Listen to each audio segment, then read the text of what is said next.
30 guests at the table, my son's birthday, my wife in her best dress. My daughter-in-law stood up, pointed at the door, and said it clearly, in front of everyone. "Get out of my house." My own son just kept eating his cake, completely ignoring his mother's humiliation. I didn't argue, didn't raise my voice. I stood up slowly, took my trembling wife's hand, and said one sentence out loud, but the table went completely silent, and then, one by one, every single guest stood up too. My son's wife's face went pale. She finally understood what he had just lost. I'm standing in my son's dining room watching my wife's hands shake, and I know in the way you know something is breaking before you hear the crack, that nothing is ever going to be the same after tonight. 30 people at the table. Derek's 36th birthday. October wind cutting through a window someone left open, and Patricia sitting next to me in that cream dress with the pearl buttons, the one she'd been saving for something special. She always did that. Saved things. Made occasions matter. She'd brought the cake, the German chocolate cake, 3 layers. The same recipe she'd been making since Derek turned 4 years old. Took her all afternoon. I watched her in the kitchen that morning, measuring the coconut, testing the frosting, making sure everything was perfect because that's what she does. That's who she is. Vanessa didn't want it on the main dessert table. I watched it happen. Watched my daughter-in-law look at that cake, at my wife holding that cake, and tell her to leave it in the kitchen with the extra items. Said it like Patricia had brought something embarrassing. Like she'd shown up with a gas station sheet cake instead of something she'd spent hours making with her own hands. Patricia's face fell, just for a second. Then she smiled, that small, tight smile she uses when she's swallowing something that hurts, and carried the cake to the back. I should have said something right then. Should have stood up and asked Vanessa what the hell she thought she was doing. But I didn't.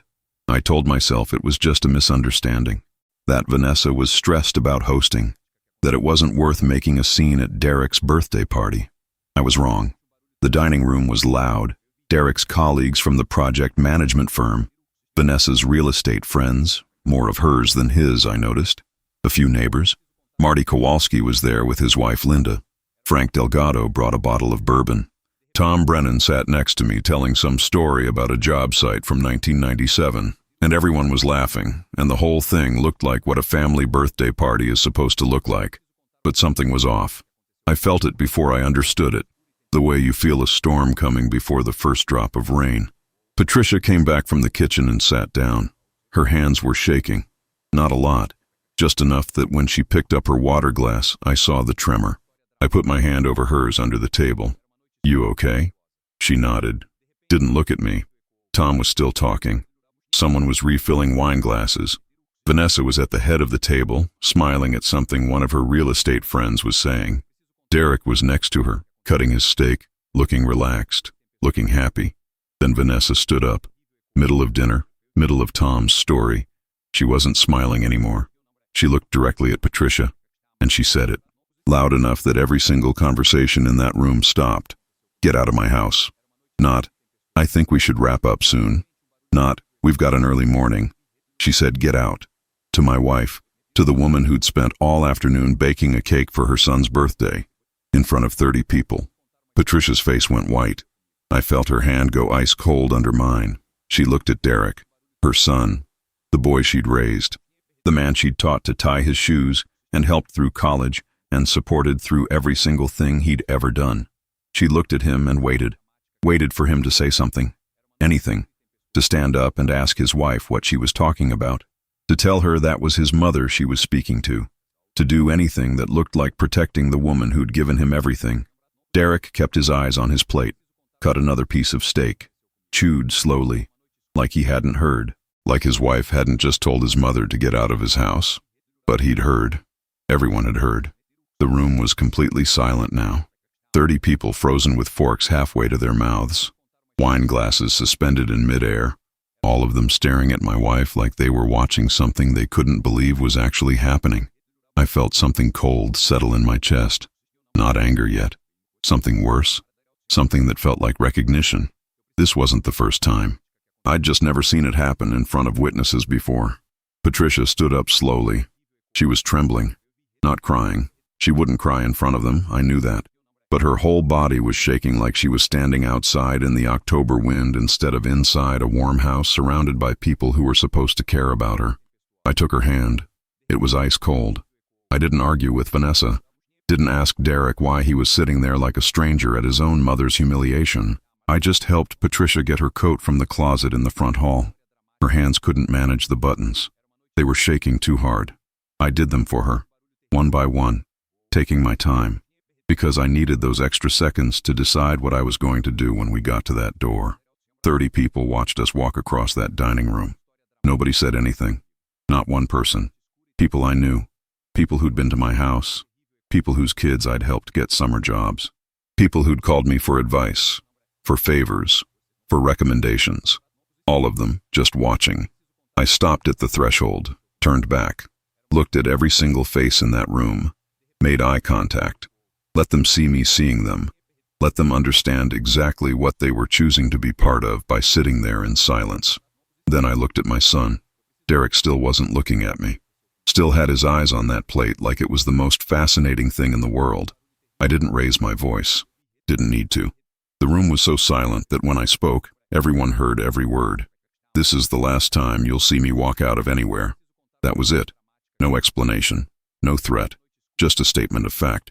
I took Patricia's hand, and we left. We were halfway to the car when I heard it. The sound of a chair scraping. Then another. Then voices.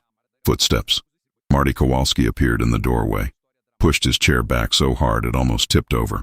Told Linda they were leaving. They walked past Derek and Vanessa without saying goodbye. Without even looking at them. Then Frank Delgado stood. Then Tom Brennan. Then Susan Martinez, one of Vanessa's professional contacts. Someone she'd probably invited to impress. One by one. Chairs scraping. Coats being grabbed. People walking out. No explanations. No apologies. Just people making a choice about what kind of behavior they were willing to sit and watch. By the time I got Patricia to the car, 18 people had left Derek's birthday party. I drove home in complete silence. Patricia stared out the window, didn't cry, didn't speak, just stared at the streetlights sliding past like she was trying to memorize something she was afraid she'd forget. When we pulled into the driveway, she finally spoke. Her voice was barely a whisper. That wasn't the first time, Robert. I turned off the engine, looked at her, waited. She's been doing it for 2 years, little things, whenever you're not in the room, telling me I'm too involved, that I need to respect boundaries, that Derek doesn't need me showing up unannounced anymore. My hands tightened on the steering wheel. Last month she told me I dressed too old-fashioned for Jamie's school events, that I embarrassed them. Patricia's voice cracked. I stopped going. I thought if I gave her space, if I stepped back, she'd soften. That Derek would notice and say something. But Derek had noticed. That was the part that made my chest feel like something was crushing it from the inside. He'd noticed. He'd just chosen his wife over his mother. Over and over. Small humiliations that he'd let happen because they were private. Because nobody was watching. Until tonight, when he'd done it in front of 30 witnesses. Why didn't you tell me? I asked. Because he's our son. Patricia looked at me then. Her eyes were red but dry. I kept thinking it would get better, that maybe I was being too sensitive, that families go through rough patches and you just have to wait them out. I understood then what I'd been watching for the past 2 years without seeing it. The way Patricia had stopped mentioning Derek as much, the way she'd gotten quieter about family plans, the way she'd started asking permission before calling him instead of just calling. She'd been getting smaller in her own son's life and I hadn't noticed. Patricia went inside.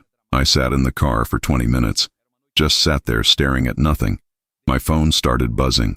Text messages coming in. Marty, Frank, Tom, Helen Chen, Patricia's friend who'd been at the party. I didn't read them yet. I was thinking about something else. Something that had been building in my head since the moment Derek looked away from his own mother. Derek's business. The project management firm he was so proud of. The one that had grown so fast over the last 8 years. 3 full-time employees. Major contracts with commercial developers, office space downtown, his name on the door. He thought he'd built that on his own. I knew better.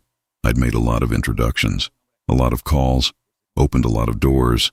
Derek had the education and the skills, sure, but he'd gotten his first 3 major contracts because Robert Callahan's word meant something in the Cedar Rapids construction industry. Frank Delgado's company, Midwest Regional Construction, Prairie Stone Developers. All of them had taken a chance on an unknown 30-year-old project manager because I'd called ahead and vouched for him. Because I'd told them Derek was good, that he could be trusted, that he'd learned from the best. Derek thought that was his reputation now, his network, his relationships. He was about to find out how wrong he was, but you won't believe what happened next. I didn't call Derek, didn't send an angry text, didn't show up at his office on Monday morning to yell at him in front of his employees. That's what Vanessa probably expected. A loud confrontation, tears and shouting and dramatic threats, something she could spin to her friends, something she could use to make Patricia and me look like the unreasonable ones. I did something else. Monday morning I drove to Frank Delgado's office, unannounced. Just walked into the lobby and asked if Frank had a minute. The receptionist recognized me. I'd been coming to that building for 15 years, and called back to Frank's office. He came out immediately, saw me standing there, and his face shifted. He knew. Everyone who'd been at that party knew. "Robert, come on back." We walked to his office. Frank closed the door, sat down behind his desk, looked at me and waited. "Hell of a party Saturday," he said finally. "I'm sorry you and Patricia had to deal with that." "I'm not here about Saturday," I said. Frank raised an eyebrow. "I'm here about Derek's contract renewal. The Westfield project." Frank's face changed. The Westfield commercial development was Derek's biggest active contract. 18 months of work. $600,000 in fees. It was supposed to renew in November for the second phase. "Robert, listen. I'm not asking you to fire him, Frank. I'm asking you not to renew him when this phase closes out. You've got 4 months to transition to someone else. That's plenty of time." Frank leaned back in his chair, studied my face like he was trying to read something written in small print. "You're serious?" "Completely. Derek's done good work for us. No complaints. Projects come in on time, under budget. I've got no legitimate reason to let him go." "Then don't let him go. Just don't renew him for the next phase. Tell him the firm is restructuring its project management approach, that you're bringing someone in-house, that you appreciate his work, but you're moving in a different direction. You won't badmouth him. You'll even give him a positive reference if anyone calls. Just don't give him any more work." Frank was quiet for a long moment. Outside his window I could see the Westfield site. Steel frames going up. Derek's project. Good work. Clean work. "This is because of what his wife did," Frank said. "This is because my son sat there and watched it happen." Frank nodded slowly, rubbed his face with both hands. "You taught him the business, Robert. You know that, right? Everything he knows about navigating contractor relationships, about talking to clients, about building trust, that came from watching you." "I know." "And he forgot the most important lesson." I stood up. "You protect your people, especially your family. If you won't do that, then nothing else matters." Frank sighed. "All right, I'll make the call in August. Give him 2 months' notice before the contract ends in November. That fair?" "That's fair." I shook his hand, started for the door. "Robert?" I turned back. "For what it's worth, half the guys in that room Saturday would have done the same thing you're doing now. Some of them already are." I stopped. "What do you mean?" "Tom Brennan called me yesterday. Asked if I knew whether Derek had any contracts coming up with Brennan and Sons. I told him no, not currently. He said, 'Good. Keep it that way.'" Something settled in my chest then. The same thing I'd felt when 18 people walked out of that birthday party. The understanding that I wasn't alone in this. That what Derek and Vanessa had done hadn't just offended me. It had offended everyone who'd witnessed it. In Cedar Rapids, in the construction industry, reputation is everything. And Derek's reputation had just taken a hit that no amount of good project management was going to fix. I made 4 more visits that week. Jim Peterson at Midwest Regional Construction, Carol Vance at Prairie Stone Developers, Gene Harmon at Cedar Valley Electric. People Derek had worked with. People Derek thought were his contacts now. I didn't ask anyone to fire Derek. Didn't ask anyone to badmouth him or sabotage his work. I just made it clear, very clear, that I would appreciate it if they explored other project management options going forward, and that if they had any concerns about Derek's work, I would no longer be vouching for him personally. That was all it took. See, here's what Derek never understood about the construction industry in a mid-sized Midwestern city. It doesn't run on contracts. It runs on relationships, on trust, on 30 years of showing up and doing what you said you'd do and treating people with respect. Derek had borrowed my relationships. and now I was taking them back. By Friday, Derek still had all his active contracts. Nothing had visibly changed. His employees still showed up. His office was still downtown. The Westfield project was still on schedule.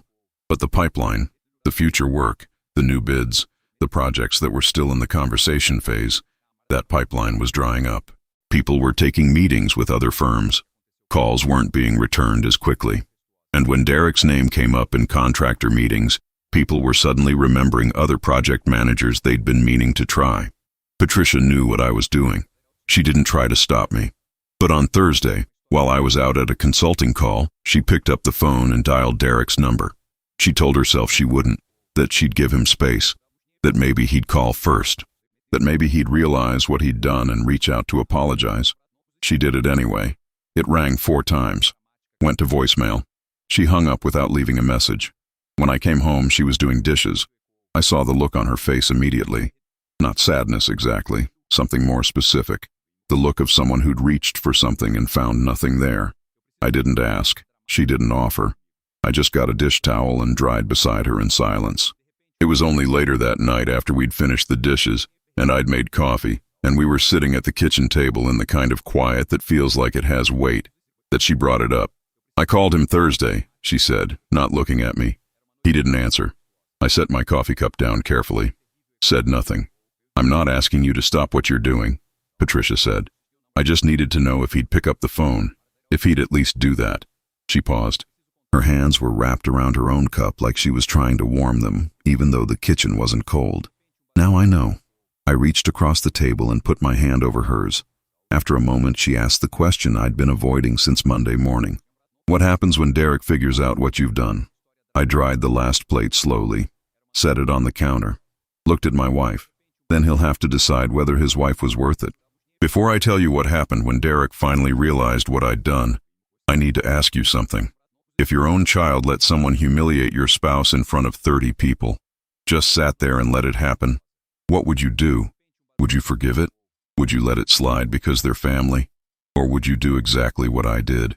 Drop your answer in the comments. I want to know if I'm the only one who thinks family loyalty has to go both ways. Because what Derek did when he found out I'd been making those calls, that's when things got ugly. Marty came over Saturday morning. Didn't call first, just knocked on the door at 8 a.m. holding 2 cups of gas station coffee. We sat on the porch. It was cold. Early November now. The leaves were mostly gone and the wind had that edge to it that meant winter was coming, whether you were ready or not. Marty handed me one of the coffees. It was terrible. Marty always bought the cheapest kind from the pump at the BP station on 16th Street. "Linda and I aren't going to any more family events at Derek's house," he said. No preamble, no small talk, just said it. "I wanted you to know that. If he invites us to Christmas or Jamie's birthday or anything else, we're declining." I took a sip of the terrible coffee. "You don't have to do that, Marty." "I know I don't have to. I'm telling you I'm choosing to." He looked out at the street. What happened at that party was wrong, and Derek sitting there letting it happen was worse. I'm not going to pretend it's fine by showing up and eating his food and acting like we're all one big happy family. We sat in silence for a while. Cars going past, someone down the street raking leaves, normal Saturday morning sounds. Then Marty said, "Derek called me Thursday." I looked at him, asked if I knew why people were being weird, said 3 contractors canceled lunch meetings this week. Wanted to know if I'd heard anything, if people were talking. "What did you tell him?" Told him I hadn't heard anything, which is true, I haven't heard anything. Marty took a drink of his coffee. "I've just seen plenty." I almost smiled. Almost. "He's going to figure it out eventually," Marty said, "when the contracts stop coming in, when the renewals don't happen, and when he does, he's going to be pissed." "I know. You ready for that?" I looked out at the street. The same street I'd lived on for 18 years. The same street Derek had grown up on before he moved out to the newer development on the west side with Vanessa. The house 3 doors down where he'd learned to ride a bike. The driveway where I'd taught him to change a tire. "I spent 30 years making sure my son had opportunities," I said quietly. "I introduced him to the right people, taught him how to talk to contractors, how to negotiate, how to read a job site, how to be someone people trust, and he used all of it to build something good. I'm proud of that." I paused, set my coffee cup down on the porch railing, but he forgot where it came from. He forgot that reputation isn't something you own. It's something people loan you. And when you disrespect the people who vouched for you, when you let your wife humiliate your own mother in front of everyone who knows your name, they take that loan back. Marty nodded. So that's what you're doing. Taking the loan back. That's exactly what I'm doing. What I found out next changed everything completely. Derek showed up at my house 3 weeks later. No warning. Just pulled into the driveway on a Tuesday afternoon and got out of his truck like he'd been invited. I was in the garage, organizing tools, cleaning out the workbench I'd been meaning to clean for 6 months. I heard the truck door slam and knew who it was before I turned around. Derek stood in the driveway, arms crossed, face tight. He'd lost weight. His jaw was clenched so hard I could see the muscle working. "We need to talk." I set down the wrench I was holding. "All right. Prairie Stone just told me they're not moving forward with the Riverside Mall project. They're going with Hendricks Management instead. No explanation. Just said they'd decided to go in a different direction." I didn't say anything. "That's the third project in 2 weeks, Dad.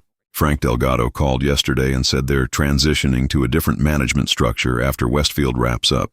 Jim Peterson hasn't returned my calls in 10 days. Carol Vance canceled a meeting and didn't reschedule." Derek's voice was rising now, getting louder. "I'm not stupid. I know what's happening. You're poisoning my relationships. You're going around to everyone I work with and telling them not to hire me." I leaned against my workbench, kept my voice calm, level. "I'm not poisoning anything, Derek. I'm just not vouching for you anymore." "That's the same thing." "No, it's not. If I was poisoning your relationships, I'd be telling people you're incompetent, that you can't be trusted, that they should fire you immediately and never work with you again. I haven't said any of that. I haven't bad-mouthed you to anyone." Derek took a step closer. His hands were shaking. "So what did you say?" "I told them the truth, that I'm no longer in a position to personally recommend your work, that they should make their own decisions about who to hire. That's it." "Why? Because Vanessa asked Mom to leave a party? Because of one bad night?" My jaw tightened. I straightened up, looked my son directly in the eye. "She didn't ask, Derek. She told your mother to get out, in front of 30 people. People we know, people you work with, and you sat there and said absolutely nothing. It was a misunderstanding." "It wasn't a misunderstanding." My voice rose for the first time. "Your wife humiliated your mother, publicly, on purpose, told her to get out of her own son's house like she was some uninvited stranger, and you let it happen." Derek's face flushed red. "You don't understand the situation. Vanessa's been stressed. Mom keeps showing up unannounced, boundary issues. There's been tension for months." "Stop." The word came out like a blade. Quiet, but sharp enough to cut through every excuse Derek was building. "I don't want to hear you defend what happened. I was there. I saw your face when Vanessa said it. You weren't surprised, you weren't shocked, you weren't confused. You just hoped nobody would make a big deal out of it." Derek opened his mouth, closed it, looked away. "How long has she been treating your mother like that?" I asked. Derek didn't answer. "How long, Derek? It's complicated." "It's not complicated. Your wife doesn't respect your mother. She thinks Patricia is an inconvenience, an embarrassment, someone to be managed and controlled and put in her place, and you've been okay with that. You've been fine with it because it's easier than standing up to Vanessa." Derek's hands curled into fists. His voice came out choked. "You don't get to do this. You don't get to destroy my business because you didn't like what happened at one party. I'm not destroying anything. I built relationships in this industry for 30 years. 30 years, Derek. Those relationships are mine, not yours. You borrowed them. You used my name to open doors, and now I'm taking my name back. That's bullshit. I earned those contracts. You earned them because Frank Delgado trusted me, because Jim Peterson respected me, because when you walked into their offices 8 years ago with barely any track record, I called ahead and told them you were worth taking a chance on. I stepped closer to him. You think Prairie Stone hired an unknown 30-year-old project manager because your resume was so impressive? You think Carol Vance gave you that first contract because of your portfolio?" Derek's face went pale. "Every major contract you've landed in the last 8 years came through a door I opened for you," I said. "You did good work once you got in. I'm not taking that away from you. But you didn't get in on your own merit. You got in because I vouched for you, because people trusted my word. And when they hired you, they were hiring my judgment. So what, you're just going to ruin me? Burn down everything I've built?" Because Mom got her feelings hurt? The words hit me like a slap. Got her feelings hurt. Like what had happened was some minor social awkwardness instead of a deliberate public humiliation. I picked up the wrench again, turned back to my workbench. My hands were shaking, and I didn't want him to see it. "You've still got your active contracts," I said without looking at him. "You've still got your skills, your education, your experience. Everything you actually earned yourself, you get to keep. What you don't get to keep is my reputation. That was never yours to begin with." Derek stood there breathing hard. I could feel him trying to find an angle, some argument that would make this go away, some way to fix it without having to admit what he'd really done. Finally, he said it. The thing I'd been waiting for him to say. "What do you want me to do?" I turned around slowly. "I want you to go home. I want you to think about what happened at that party. Really think about it. And I want you to decide whether you're the kind of man who protects his family or the kind who lets them get humiliated, because it's easier than having a hard conversation with your wife. I can't control what Vanessa does." "Yes, you can. You're her husband. You set the boundaries in your marriage. You tell her what's acceptable and what isn't.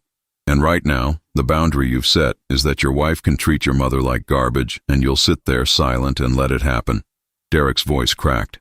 "She'll leave me if I push her on this. She's already threatened it twice. If I take your side against her, she's gone." And there it was, the truth. The thing Derek had been protecting all along, not his marriage, his fear of losing it. I felt something break inside my chest. Not anger anymore. Something sadder. Something that felt like grief. "Then let her leave, Derek." He stared at me, eyes wide, like he couldn't believe his own father had just said that out loud.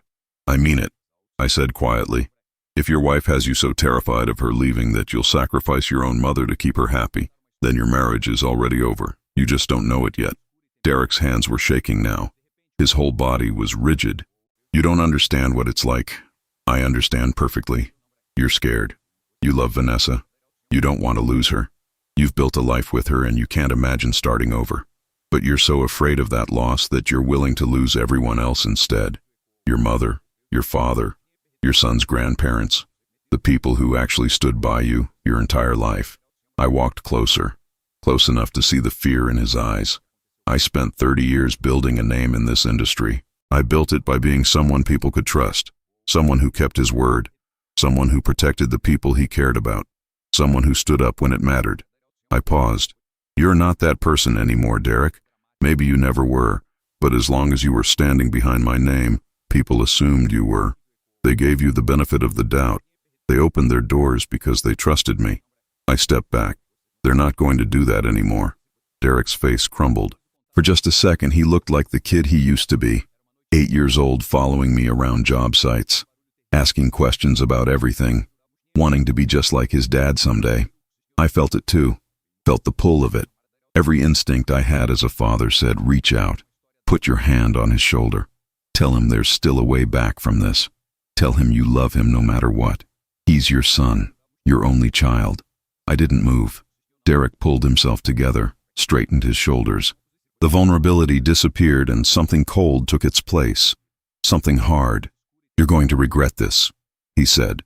I understood in that moment exactly what was going to happen. Derek would leave.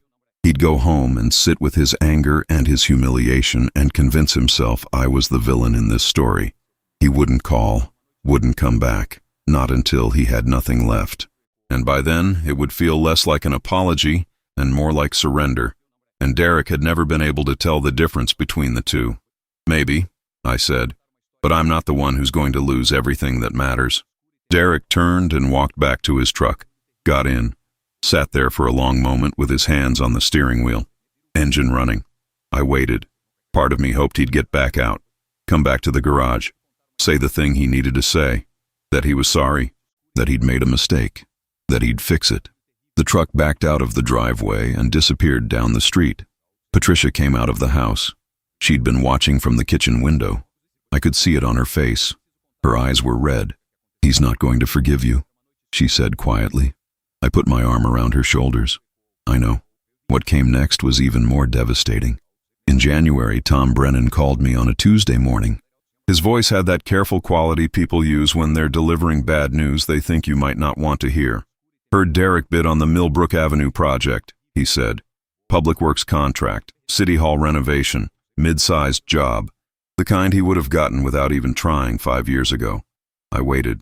They didn't even shortlist him. Went with Hargrove instead. I thought you should know. I thanked him, set the phone down. Stood at the kitchen counter for a long time looking out the window at the oak tree Patricia had planted when Derek was 3 years old. Still there. Still standing. Bare branches now in the January cold, but the roots deep enough that it wasn't going anywhere. I didn't tell Patricia about the call.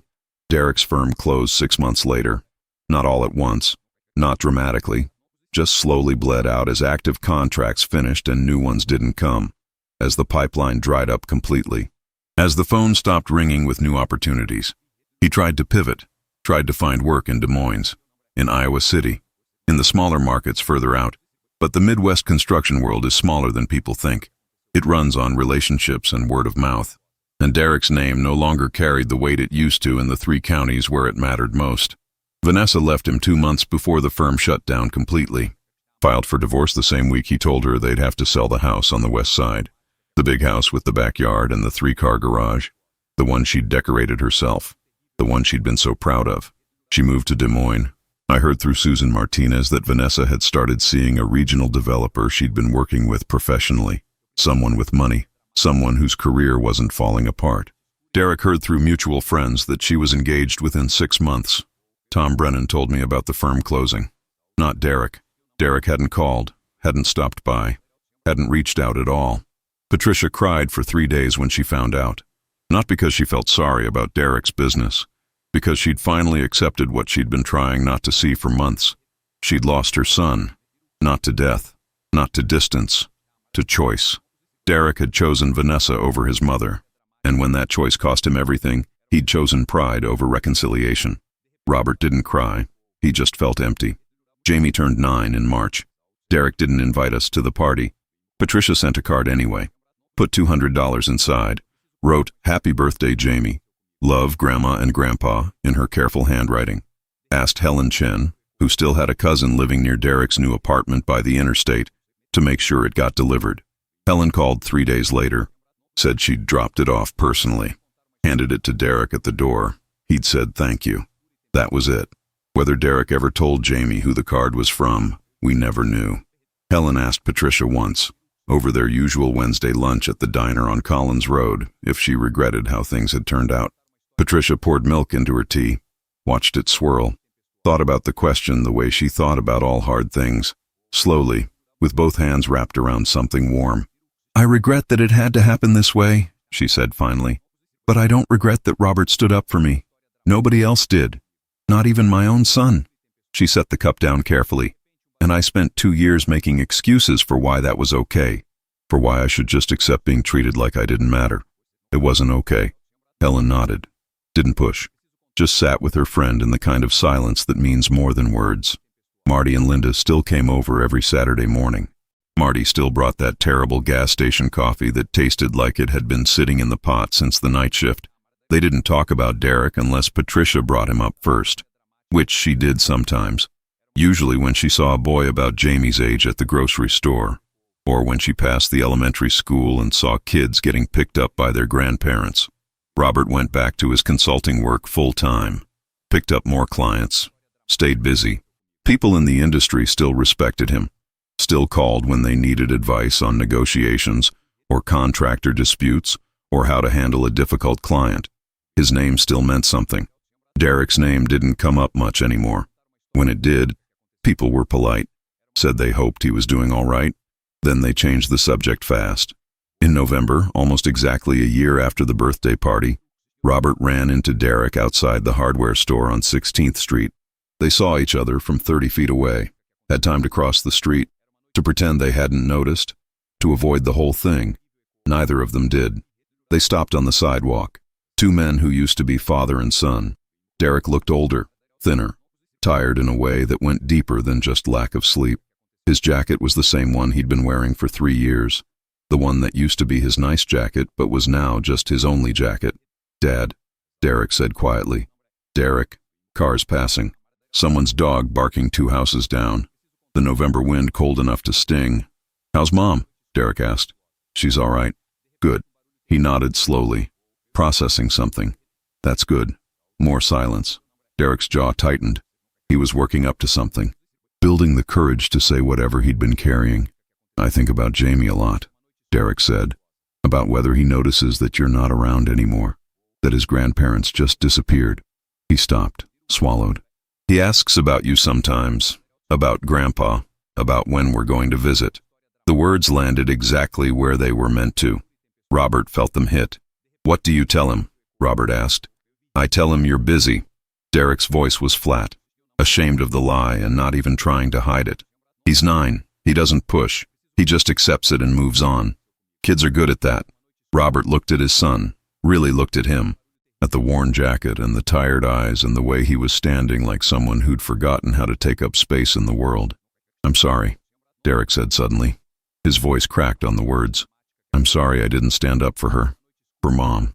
I knew what Vanessa was doing. I told myself it wasn't that bad, that Mom could handle it, that if I confronted Vanessa about it, everything would explode. He shook his head. It exploded anyway. Robert felt the pull again, stronger than it had been in the garage a year ago. His son was standing right there, broken, alone, sorry, saying the exact words Robert had wanted to hear. Every instinct he'd developed over 36 years of being this boy's father wanted him to step forward, to put his hand on Derek's shoulder, to tell him it was okay, that they'd figure it out, that family was family and nothing else mattered. He stood still. I know you are, Robert said. Derek waited. The silence stretched between them. A couple walked past on the sidewalk, glancing over, feeling the weight of something without understanding what it was. Is there? Derek's voice was barely above a whisper. Is there a way back from this? I'm not asking for everything to go back to normal. I'm not asking you to pretend it never happened. I'm just asking if there's a door I can start walking toward. Robert looked at his son for a long time. Looked at the man who'd let his mother get humiliated because he was too afraid to lose his wife. The man who'd lost her anyway. Who'd lost everything. Who was standing here now with nothing left but the truth. I don't know yet, Robert said. It was the most honest answer he had. But if there is, it starts with your mother, not with me. You come see Patricia. You sit with her. You listen to whatever she needs to say. That's where it starts. Derek nodded. His eyes were wet, but he didn't try to hide it this time. All right, he said quietly. Take care of yourself, Derek. Robert walked past his son into the hardware store, stood just inside the entrance for a moment, staring at nothing. His chest felt like something had shifted. Not better, not fixed, just different. The way things feel when they stop pretending to be what they're not. Patricia asked that night what had happened. Robert had come home quieter than usual, and she'd known immediately. He told her everything. The conversation, Derek's apology, Jamie asking about his grandfather, the door. Patricia sat at the kitchen table with both hands flat on the surface, the way she sat when she was thinking through something important. Did you mean it? She asked. About him starting with me? Yes. She nodded slowly. Then I want to see him. I want to see my son. She looked up at Robert. Her eyes were clear. Whatever that looks like now. It's going to look different, Robert said. I know. She met his gaze. But different isn't the same as gone. He reached across the table, took her hand. Outside, the streetlights came on, one by one. The same rhythm they'd kept for 18 years. The same neighborhood. Everything looked exactly like it always had. But the house at the end of the block, the one where Derek used to live before he sold it and moved to the apartment near the interstate, had new people now. A young couple with a baby. Robert had seen them moving in. They'd waved. He'd waved back. The old life was gone, Derek's childhood, the birthday parties where everyone was welcome, the family dinners where Patricia made too much food and everyone laughed, the version of his son who'd followed him around job sites asking endless questions. What was left was smaller, quieter. Him and Patricia, Marty's terrible coffee on Saturday mornings, Helen's Wednesday lunches, Tom Brennan calling to complain about regulations, and maybe, if Derek could find his way back, something new that didn't have a name yet. It was a smaller world now, but everyone in it had stood up when it mattered. Robert took Patricia's hand, held it the way he'd held it that night walking out of Derek's house. The way he'd held it in the car afterward when she'd finally told him the truth about the 2 years of small cruelties she'd endured alone. Outside, the wind picked up. The oak tree's bare branches moved against the dark sky. The same tree Patricia had planted 28 years ago. Still standing. Still there. Roots deep enough to weather whatever came. That was enough. If this story made you feel something, hit that subscribe button. I share real stories about family, loyalty, and what happens when people finally stand up for themselves. And if you want another story about someone who refused to be disrespected, click the video on your screen right now. You won't regret it. Thanks for listening.